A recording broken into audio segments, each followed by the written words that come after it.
Place car seat front facing on the back seat. Pull the vehicle's seatbelt webbings and insert it on car seat's armrest.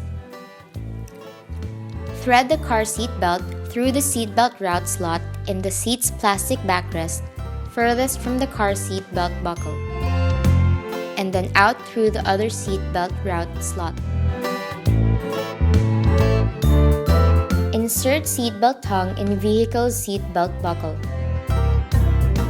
Make sure that it doesn't move more than 1 inch in any direction.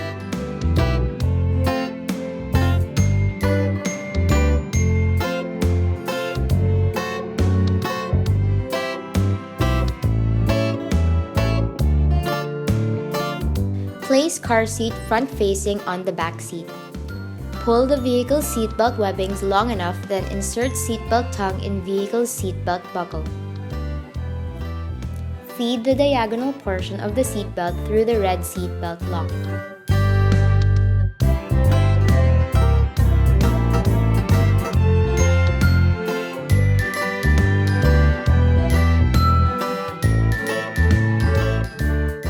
Place car seat front facing on the back seat.